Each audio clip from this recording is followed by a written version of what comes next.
Na semana passada, nós conversamos sobre prosperidade espiritual e prosperidade financeira. E a ênfase da semana passada, quando falamos de prosperidade financeira, foi na administração dos recursos que nós temos. E nós, então, chegamos à conclusão de que prosperidade não é ficar rico. Prosperidade é você ter o suficiente para viver de forma decente e você, então, conseguir administrar o que tem para desenvolver uma vida saudável financeiramente, independente de quanto você ganhe. Hoje, eu gostaria que nós pensássemos um pouco a respeito de dinheiro ainda, mas tendo em vista essa orientação que o apóstolo Paulo dá a Timóteo, que era um pastor. É uma orientação aqui dada a um pastor, que provavelmente foi lida na igreja desse pastor também. Então, é uma orientação dada à igreja. Ora, os que querem ficar ricos caem em tentação, em laço e em muitas concupiscências insensatas e perniciosas, as quais afogam os homens na ruína e perdição. Porque o amor ao dinheiro é a raiz de todos os males, e alguns, nessa cobiça, se desviaram da fé e a si mesmos se atormentaram com muitas dores. O amor ao dinheiro é a raiz de todos os males. E muitos se atormentam buscando satisfazer essa paixão, esse amor aos recursos financeiros. E eu queria que nós pensássemos um pouco a respeito da avareza, que é o que significa o amor ao dinheiro. O amor ao dinheiro é também chamado de avareza. Tomás de Aquino faz um estudo sobre os pecados capitais e coloca a avareza como um dos pecados capitais. E eu vou só lembrar aos irmãos o que é um pecado capital. O pecado capital é um pecado que gera muitos outros tipos de pecado. Então, por causa da avareza, pessoas roubam, pessoas furtam, pessoas enganam, pessoas defraudam, pessoas criam simulação para ganhar dinheiro, pessoas mentem de toda forma. E aí matam. E fazem outras coisas terríveis. Destrói a vida financeira de outras pessoas. E tudo isso é o amor ao dinheiro. Nós poderíamos dizer amor ao patrimônio, porque dinheiro faz parte do patrimônio. E a pessoa busca o recurso financeiro para poder comprar coisas. Então, faz parte também. Logo, eu queria que nós pensássemos um pouco a respeito da avareza, que em outro trecho diz que é idolatria. O que é que a Bíblia ensina, então, sobre a avareza? Nós temos aqui alguns textos. A avareza, então, é o desejo excessivo e egoísta por riquezas e bens materiais, muitas vezes à custa de outros e da propriedade espiritual, ou das prioridades espirituais. A Bíblia, falando a respeito de avareza, ela dá algumas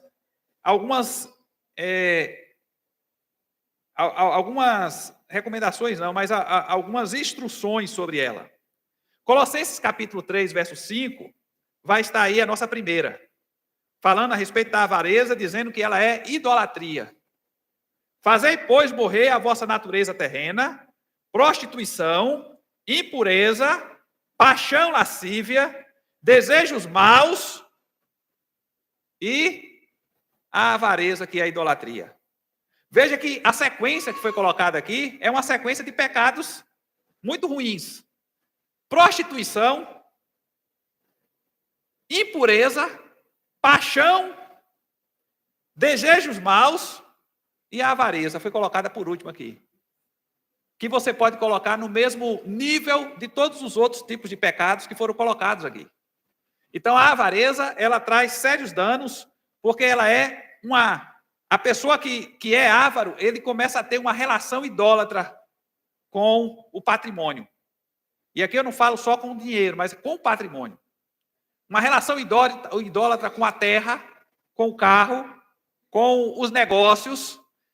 E aí é importante a gente observar, lendo outro dia um livro sobre o amor, esse psicólogo falando a respeito disso, ele diz o seguinte, que se você quer saber o que é que você ama, você observe ao que você se dedica no dia a dia.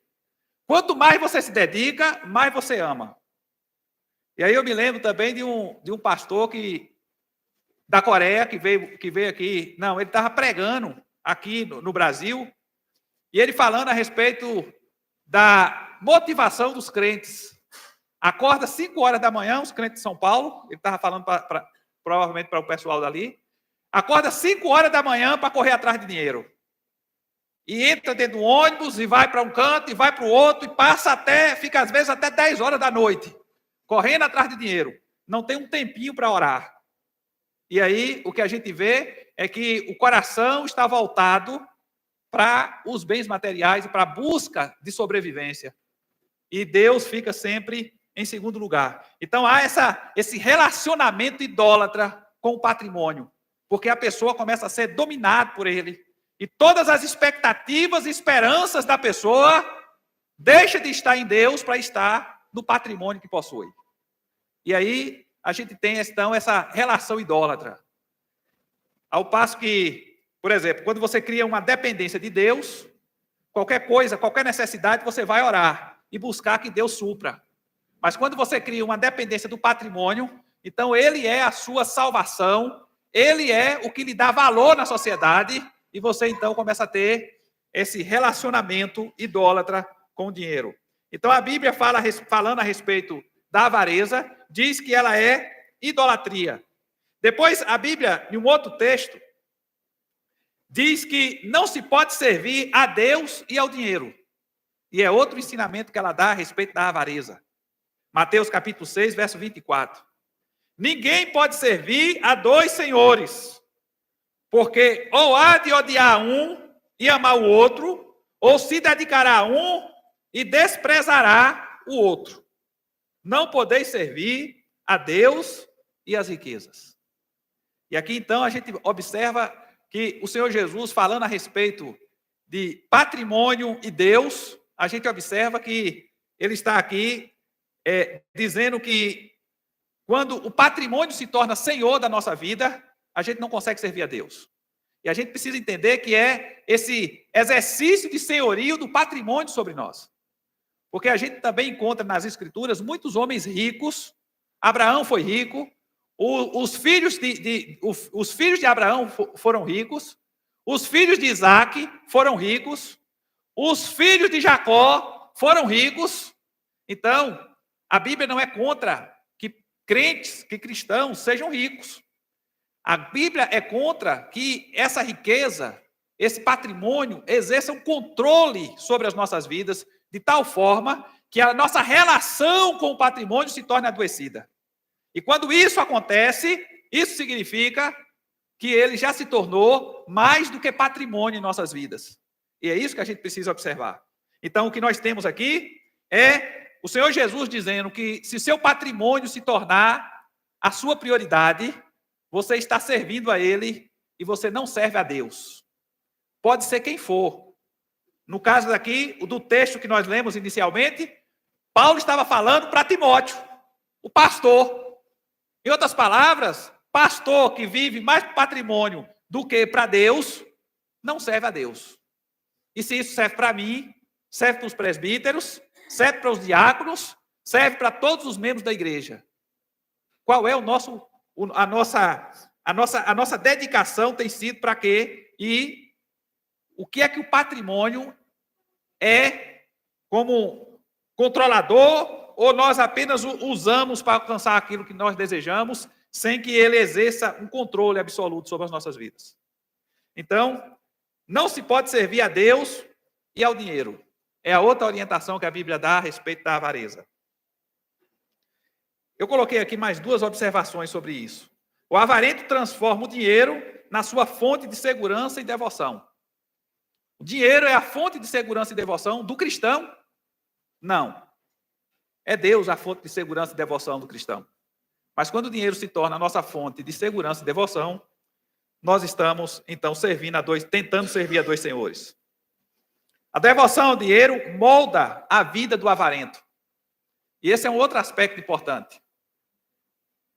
A vida do avarento é movida e direcionada para buscar riquezas, para buscar patrimônio, para expandir patrimônio.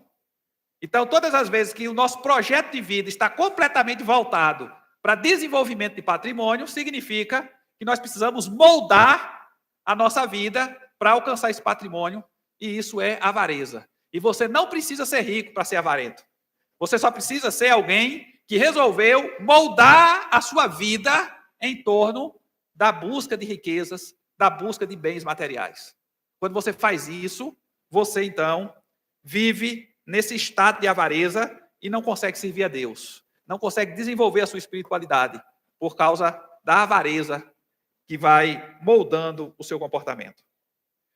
O que a Bíblia fala a respeito da avareza?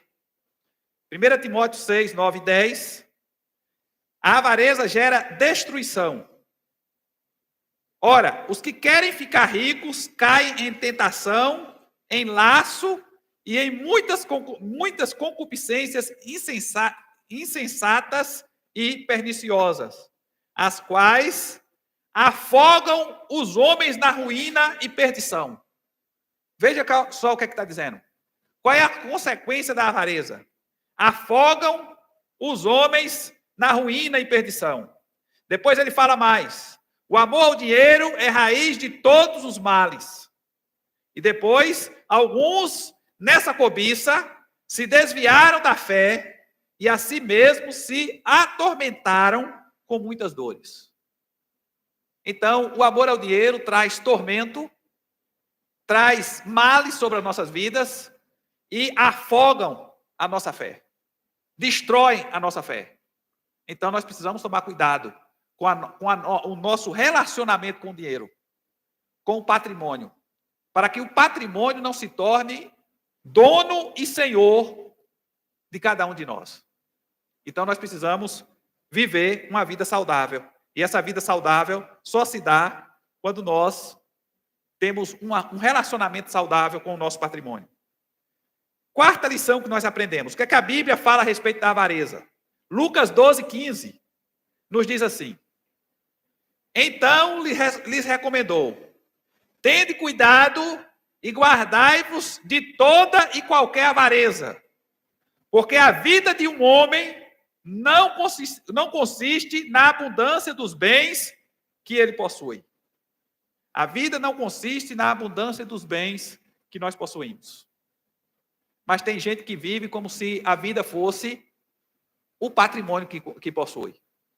E aí nós precisamos tomar cuidado.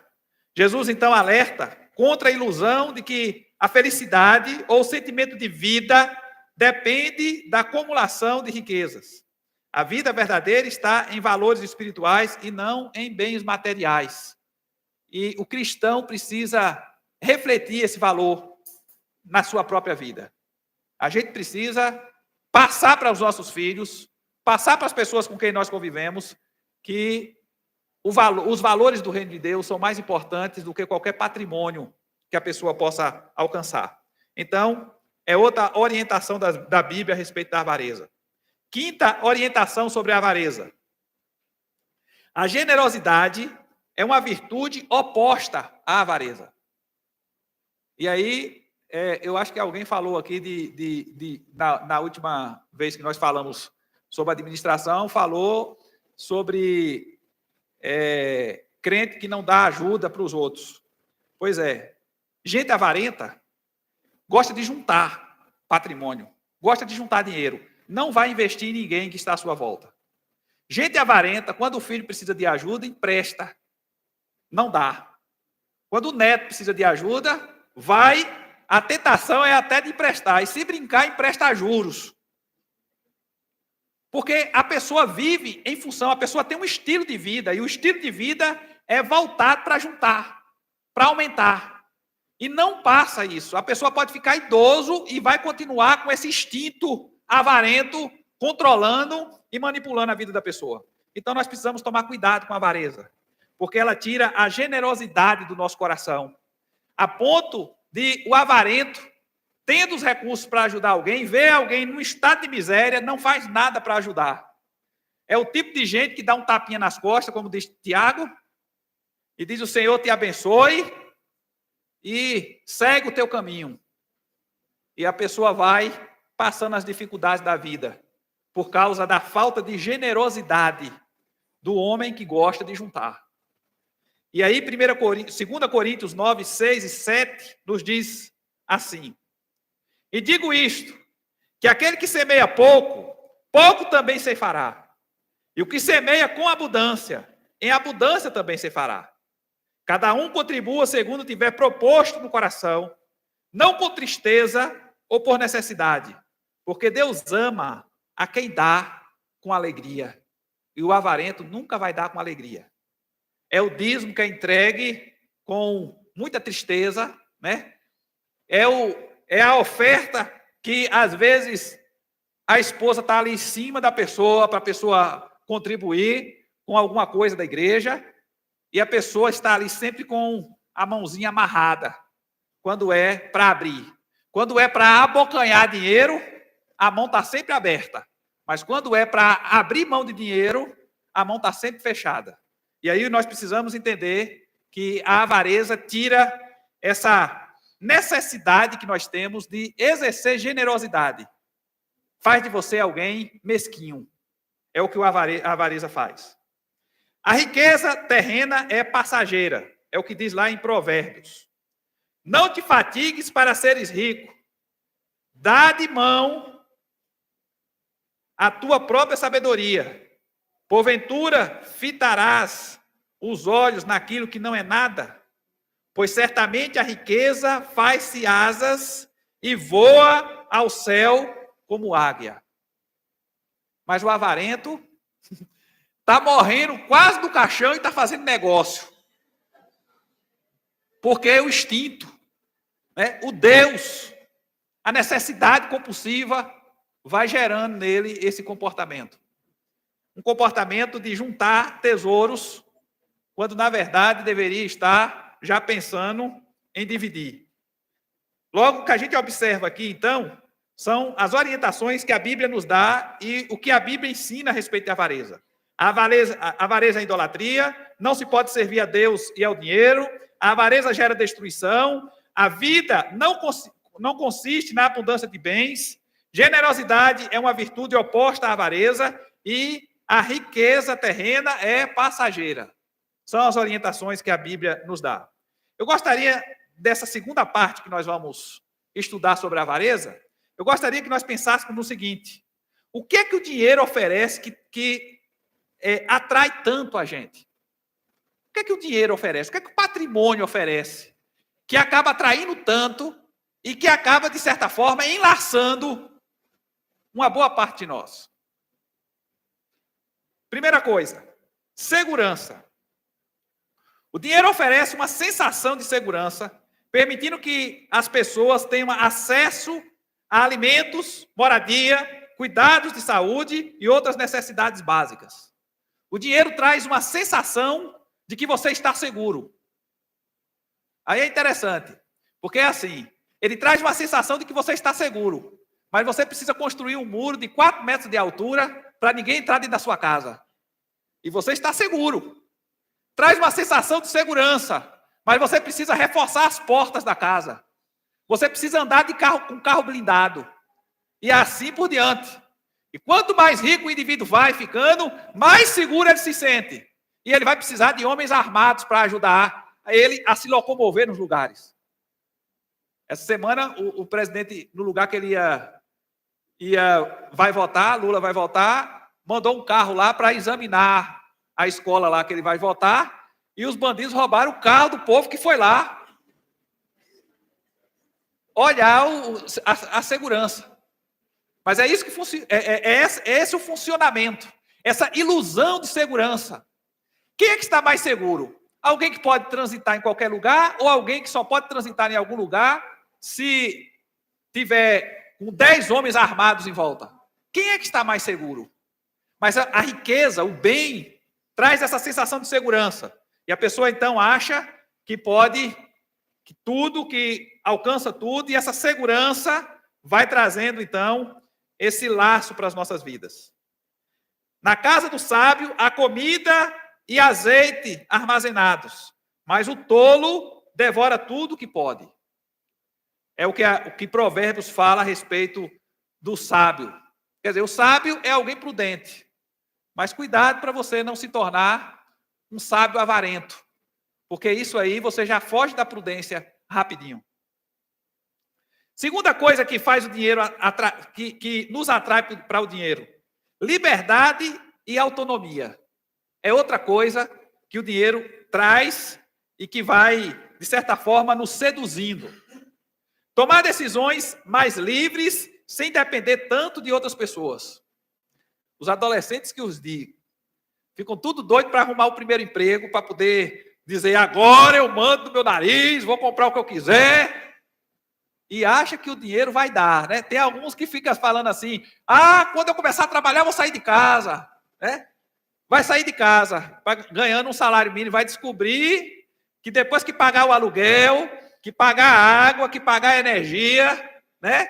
E que pagar o pão e a feira, vai descobrir que vai precisar ir atrás de mãe e pai para ajudar um pouquinho, para poder acabar de passar o mês.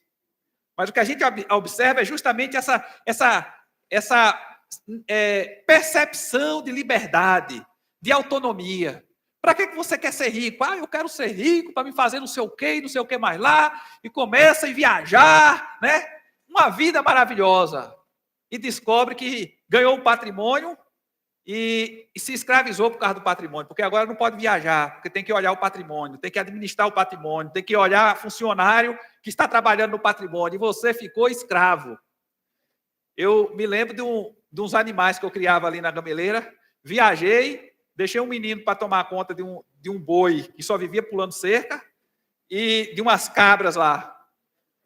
E o menino teve que amarrar, e no meio das minhas férias, eu tinha chegado lá em Ilhéus. Cheguei em Ilhéus, dormi em Ilhéus, no outro dia lá vem a conversa. Olha, o boi do senhor já tem 2 dias que eu tive que amarrar, está sem comer, porque eu não consegui segurar ele, não. Pula tudo quanto é cerca, está entrando na roça do vizinho e tal, comendo milho. Aí eu tive que voltar por causa do boi. Eu disse, mas esse boi vai para a faca. Levei o boi e entreguei para um homem lá que engordava, engordou e acabou com o boi. O patrimônio da gente vai escravizando a gente. Quem tem animal aqui sabe disso. Você não pode viajar, não pode ir mais. Se viajar, vai ficar preocupado, toda hora ligando. E aí, como é que está isso, como é que está aquilo? E aquela cerca lá, ajeitou. E você vai assim, se deixando escravizar pelo patrimônio. E a sua liberdade tão sonhada, você descobre que quanto mais patrimônio você tem, menos liberdade você tem. E você precisa, então, dosar isso de forma adequada. Eclesiastes 5:10 diz assim, quem ama o dinheiro jamais terá suficiente. Quem ama as riquezas jamais ficará satisfeito com as suas rendas. Você conhece algum rico que não continue trabalhando para ficar mais rico? A gente vê alguns, aqui no Brasil ainda nós temos alguns bilionários. O indivíduo está de cabelinho branco, já andando curvado, e acha que precisa de mais dinheiro ainda. Tem dinheiro que nem os filhos, nem os netos vão conseguir gastar. Nem os bisnetos vão conseguir gastar. Mas ele está correndo atrás de dinheiro ainda. Podia estar fazendo outras coisas com dinheiro, né? Ajudando pessoas, fazendo casa para distribuir, mas não. Essa ambição por cada vez mais. Então, quem ama o dinheiro jamais terá suficiência. Então, a gente precisa tomar cuidado com isso. Liberdade e autonomia é a outra ilusão que o dinheiro traz para nós. Status social é outro aspecto que faz com que o dinheiro se torne tão atraente. O dinheiro está frequentemente associado a poder e ao prestígio. Você vê, eu me lembro de uma vez que eu fui no shopping comprar, eu fui no shopping primeiro e olhei uma mochila, aquelas bolsinhas que tem, que bota na pochete de couro. Doido para comprar uma pochete de couro a vida toda. Eu consegui juntar um dinheiro e disse, vou lá olhar quanto é que custa. Entrei na loja. Com o dinheiro já na mão. Eu já tinha ido lá e olhado, então já fui com o dinheiro na mão.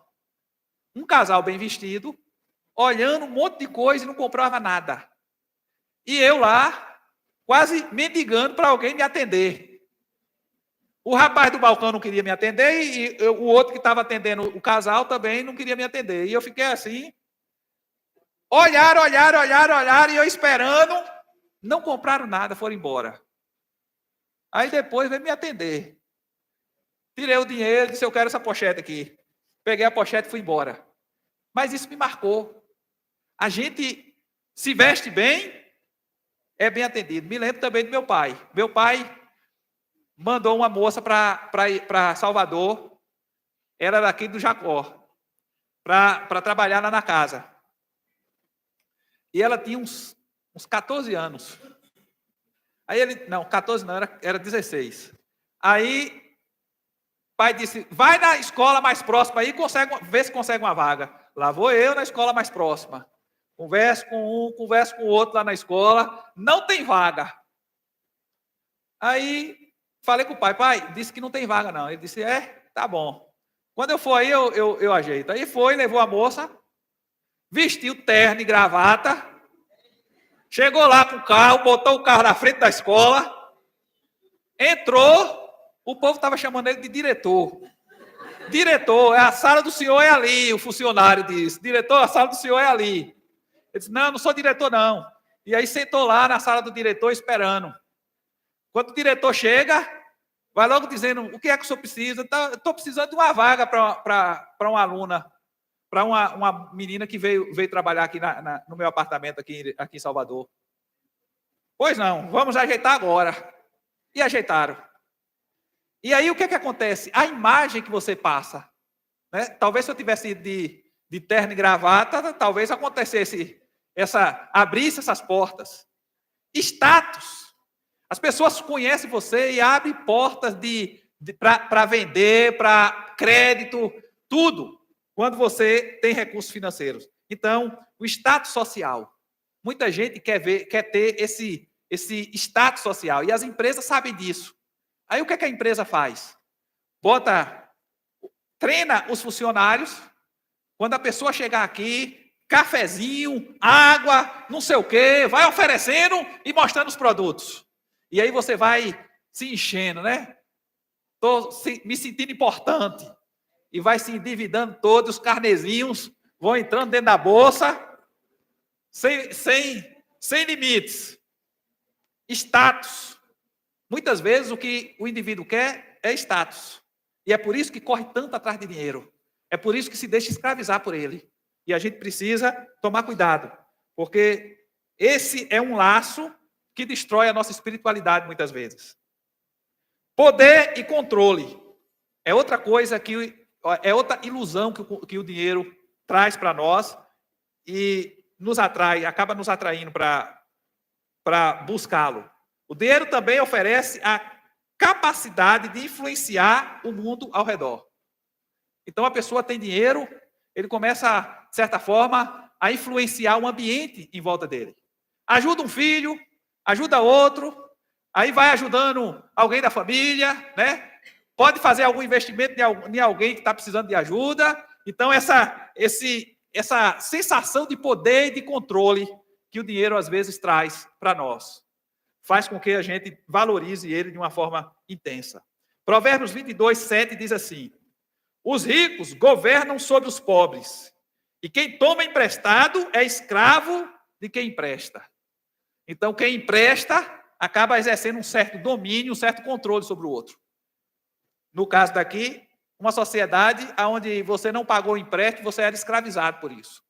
Então, ele está falando literalmente. E se você ler o livro de Neemias, por exemplo, no livro de Neemias, os filhos dos endividados já estavam sendo vendidos como escravos para pagar as dívidas. Então, aqui era literalmente. Mas às vezes você fica escravizado. Você já viu gente que fica na mão de agiota? 10%, depois ele quer 15% quando vê que você não tem jeito nenhum, mas ele está de olho, não é no dinheiro que você tem, não, ele está de olho na casa que você tem, na roça que você tem. Enquanto o dinheiro não chegar no valor do seu patrimônio, ele continua lhe emprestando. Depois vai ser a confusão. Vai armado. Eu me lembro de uma que não tinha como pagar, e aí o agiota chegou na porta, entrou para ir negociar, aí depois olhou para a filha da mulher, de uns 15 anos, e disse assim, quantos anos tem a sua filha? 15 anos. É uma menina muito bonita. Já pensou se acontece alguma coisa com ela? falou isso para a mulher desesperou. Aí foi atrás da mãe, a mãe vendeu umas cabecinhas de gado que tinha para poder pagar o agiota, com medo de acontecer alguma coisa na família. Você se torna escravizado. Cuidado com a agiotagem. E você que pratica agiotagem, cuidado também. Porque Deus vê o que a gente faz e a Bíblia proíbe a avareza. Então, cuidado com a prática da agiotagem e com a prática de pegar dinheiro na mão de agiota. Esse poder e esse controle que quem tem dinheiro tem é extremamente atraente para a prática da avareza e nós precisamos tomar cuidado com isso. Conforto e prazer é outro aspecto que faz do dinheiro atraente. O dinheiro facilita o acesso a confortos materiais e prazeres da vida, como boa roupa, tecnologia, alimentos sofisticados e entretenimento. E aí, para buscar essas coisas, a gente então começa a se dedicar de uma forma extremamente devocional ao dinheiro e viramos idólatras, avarentos, para poder alcançar esses confortos e esses prazeres. A gente precisa tomar cuidado com isso também. Então, o dinheiro atrai por conta dessas promessas que fazem. A Bíblia, então, nos alerta em Mateus 6,19. Não acumulem para vocês tesouros na terra, onde a traça e a ferrugem destroem, e onde os ladrões roubam e furtam. Não gaste sua vida para fazer apenas coisas que vão ser inúteis no que se refere à sua vida eterna. Cuidado com os laços que a avareza traz sobre as nossas vidas. Por último, satisfação pessoal. A aquisição de dinheiro pode ser vista como uma validação de esforço pessoal ou de sucesso. Então, a pessoa conseguiu muito dinheiro, aí alguém olha para ele e diz assim, é uma pessoa de sucesso. Mas a pessoa nem sabe o que a pessoa precisou fazer para se tornar aquela pessoa de sucesso. E aí, minha mãe contando uma vez o caso de uma moça lá, que foi para a igreja e que o pastor estava ali com um empresário, eu acho que eu já contei aqui. O empresário estava dando testemunho de que ele tinha saído da falência e tal, e aí foi lá dar o testemunho. Aí ele vendia roupa, mandou fazer um bocado de roupa, não pagou para ninguém, aí fica fácil a pessoa pagar as contas desse jeito. E aí está lá dando testemunho, e uma irmã da igreja foi uma das que receberam, que foram vítimas, uma das que foi vítima do golpe. E aí ela disse que, na hora que o pastor foi orar, ela fez questão de ficar bem na frente do homem e ficar olhando para a cara dele, para poder ele se lembrar do que foi que ele fez, para conseguir pagar as dívidas. Ele só trocou a dívida de gente com gente pobre para pagar a dívida de gente rico. Foi só isso que ele fez. Deu calote nos pobres para pagar os ricos, o banco. E aí o que nós encontramos, então, essa percepção de satisfação pessoal. E a gente nem sabe o que foi que a pessoa pintou e bordou para conseguir aquele patrimônio. O que é que a pessoa precisou sacrificar? Às vezes a gente olha para Davi, por exemplo, e a gente olha e vê Davi, um homem que deixou tonelada de ouro para poder fazer o templo. Rico, próspero, cheio de filhos. O que foi que Davi precisou fazer para conseguir tudo aquilo? Precisou fazer muita coisa ruim. Precisou não se dedicar à família, por exemplo. E os problemas da família iam acontecendo e a família se destruindo. Olhe bem para muitos ricos que nós encontramos na nossa geração e você perceba o nível de dedicação que eles têm para o patrimônio e o nível de dedicação que eles têm para a família. E você vai descobrir que essas pessoas sacrificam muitas outras coisas e destroem, às vezes, pessoas que estão à sua volta para conseguir essa satisfação pessoal de abrir a boca e dizer, tenho muito dinheiro. Então, tome cuidado para você não sacrificar seu casamento por causa de dinheiro, para você não sacrificar a educação dos seus filhos por causa de dinheiro, para você não ser um pai ou uma mãe ausente na vida dos seus filhos por causa de dinheiro. Tome cuidado para que você, na busca desses recursos não venha a vender a sua alma para o diabo, achando que porque você é membro de uma igreja, você está seguro com relação à sua espiritualidade. O avarento não serve a Deus. E é isso que nós precisamos entender. E é uma palavra de alerta para todos nós. Vamos tomar cuidado. Pensar um pouquinho como é que está a nossa vida, quais são os nossos valores, quais são as nossas prioridades, para que a gente possa colocar cada coisa no seu lugar. E Deus esteja acima de tudo mesmo nas nossas vidas. Amém? Que Deus nos abençoe e derrame graça sobre as nossas vidas.